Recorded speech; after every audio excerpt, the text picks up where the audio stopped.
When you boil something to your essence, it's actually really simple and kind of, it's not really that interesting. But when you boil something to the essence in like an unusual way, that to me is interesting, you know? So it's like taking the long way to get to a point, you know? Like riddles are about like clear ideas, you know? Like a riddle about something really confusing doesn't really work, you know? Like a riddle is about like a simple thing, you know? But it's like this, you know, it's like circular language. It's like how many times can you say what came first, the chicken or the egg, you know, with a visual. And like basically like for me it's like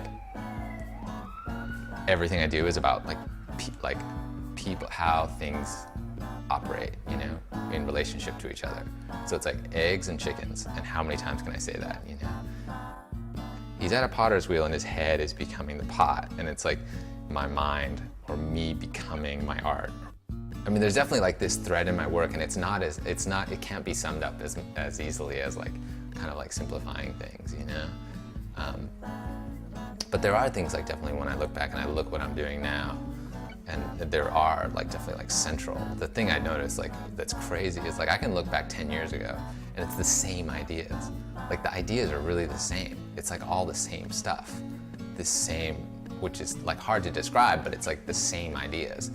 It's like a house looks like a house in my paintings, and a bridge looks like a bridge in my paintings. You know, it's never like an interesting version of a bridge. It's like the most basic version. You know, everything's kind of like basic, but you're taking the long way to get there or something. Like simplicity is kind of confrontational in that if it's a very quick read, you have no choice but to read it, you know? Like when you're walking down the street, it's like FUBU, Pepsi, whatever, you know, like it's like there's that kind of like fast read experience. And for some reason it's like, and like I pursued that, like, and I still pursue that kind of idea of the fast read.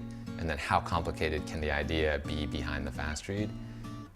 If a guy's like playing piano and his fingers are piano keys, it's like this fast read, but it's kind of ambiguous. It's like this ambiguous way of talking about, you know, creativity or inspiration. I always thought like, I'm gonna draw forever, and that's the way I'm gonna work. And so I thought I was gonna be like an architect or something, because I didn't know that you could like do graphics. I think it's like the way I grew up, it's like not like there was like the option to be an artist, you know? Like you needed a job. Like my dad was a lawyer, my mom was a teacher, and so like I was like, well, what kind of job can I get where I draw? And then it's kind of like through like making zines and like doing skateboards for like just drawing on skateboards or whatever, and doing posters. And then I started like doing t-shirts for like the shop that sponsored me for skateboarding.